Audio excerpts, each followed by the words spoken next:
Hello and welcome to the history of Stargate universe. Today's episode we're going to be covering Dr. Adam Brody. And here we go.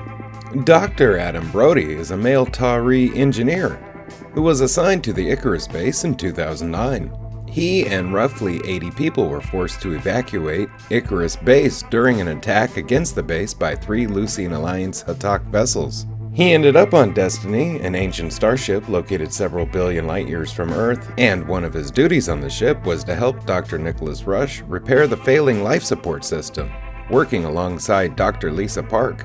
After Rush told the ship of the issues, and the ship dialed the Stargate to a desert planet, Rush requested Brody be on the off-world team. But that was overruled by Colonel Everett Young, who wanted Brody to help fix the problem in the ship. Brody admitted during a Kino message that from the moment he stepped through the Stargate, he had a terrible feeling that he would die in space. While Dr. Nicholas Rush was incapacitated or otherwise preoccupied with more pressing matters, Brody translated all the controls of the ancient shuttle. When it was believed Destiny would be destroyed by colliding with a star, who were selected to board the shuttle to the Goldilocks Zone planet. He later confirmed spectrographic readings of the planet, citing a lack of carbon dioxide meant that there would be a lack of vegetation. Realizing the ship had survived its encounter with the star, the shuttle returned. Several weeks later, when the International Oversight Advisory presented a plan to get the expedition home, he was optimistic about the plan and even offered an idea to speed up the process to enact the plan.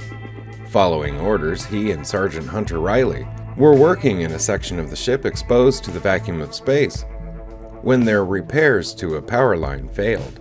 Riley re-entered the closed-off section and attempted to fix the problem and was hit by an explosion. Brody took Riley to Lieutenant Tamara Johannesson and waited outside the infirmary for news. These events convinced Brody to side with Dr. Nicholas Rush to create false readings that showed that they would be unable to shut down the power core once Colonel David Telfer's plan was enacted and the Stargate was dialed while Destiny passed through a star. He later informed Rush of Telfer's departure so that the ruse could be stopped. Over the next few weeks, he continued to help repair and run the ship. Upon the discovery of the Destiny's interface chair, he debated the moral issue of using it at unknown risk. When Sergeant Spencer was discovered dead, he was amongst those with an alibi and helped search for the missing weapon. He was part of a team that tried to crack the chair's interface. Following the incident with Dr. Jeremy Franklin, in the days after Dr. Nicholas Rush was abandoned, he was amongst a small group that believed things needed to change. He and Dr. Dale Volker and Camille Ray met to discuss their options. When a battle ensued, he helped oversee the operations of the weapons with Eli Wallace. Upon Rush's return, he was visibly happy to have him back. A week later, he helped deploy a Kino for a search for the tracking device. Later, Brody was in the hydroponics lab when Dr. Dale Volker let him know that the mutiny was on. Throughout the ordeal, he was visibly torn over the matter.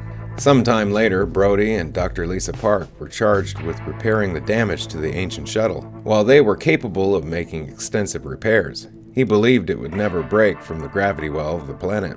He later assisted Dr. Nicholas Rush in his quest with the Destiny interface chair to find the master code, and was one of only 2 people assisting him. He watched over the data flow and believed that prematurely pulling him out would be dangerous.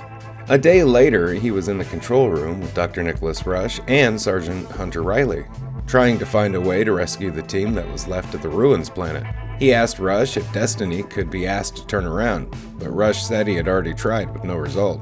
He was in the control interface room with Dr. Dale Volker, Dr. Nicholas Rush, Colonel Everett Young, and Camille Ray, when Rush said that Destiny would not be able to make it across the void of between galaxies.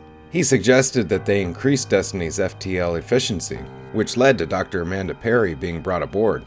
After the FTL drive was sabotaged and the automated repairs began, he spent the next few weeks constructing a tavern for the crew. During the Lucian Alliance invasion of Destiny, he went with Dr. Nicholas Rush to hide on the ship and take control from the Lucian Alliance. When Rush, Eli, Chloe, and him fled to the hydroponics lab, when told to seal the door even though 4 civilians, Master Sergeant Ronald Greer, Lieutenant Matthew Scott, and Lieutenant Tamara Johannesson were still outside. Sometime later, when Destiny happened upon the siege ship, Brody was a member of the team that went aboard the ship. He brought the systems online and helped attempt a power transfer. Over time, he began to suspect that the ship's infrequent stops are more than they appear, suspecting that Dr. Nicholas Rush has had a hand in it. It is during this time that Brody begins to supply Colonel Everett Young with alcohol. When the ship was stopped near a Yersinia spaceship, Brody further voiced his concerns to Colonel Everett Young. After Young and Nicholas Rush are trapped on the ship, he helps Dr. Amanda Perry get up to speed.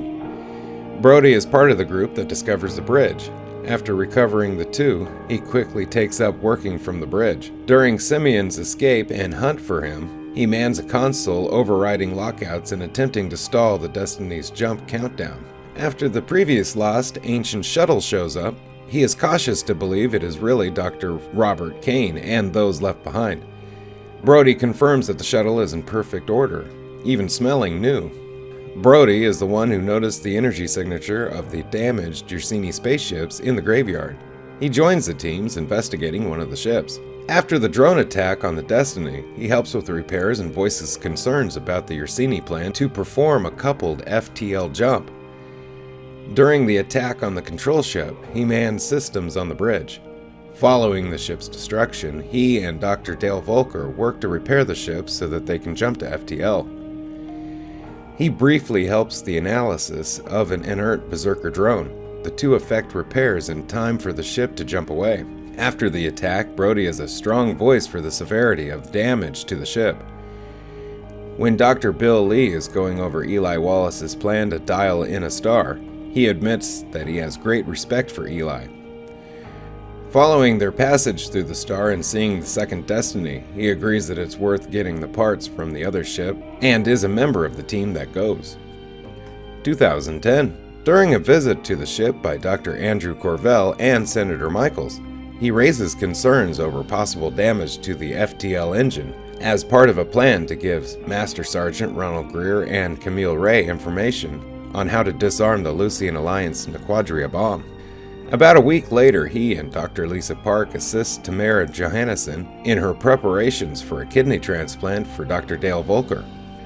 When Dr. Rodney McKay comes aboard and explains his plan, he switches bodies and confirms his plan is sound. He later discovers that Dr. Nicholas Rush has uploaded his consciousness into the ship. Brody works with Eli Wallace to quarantine the programs that contain Dr. Amanda Perry and Ginn in order to save Rush.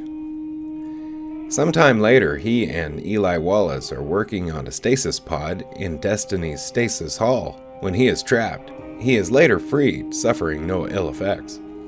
Brody again provides a voice of reason that argues that they need lime for the CO2 scrubbers. When they discover a colony of Novus, he finds that he is a founding father of a nation on Novus by the name of Futura.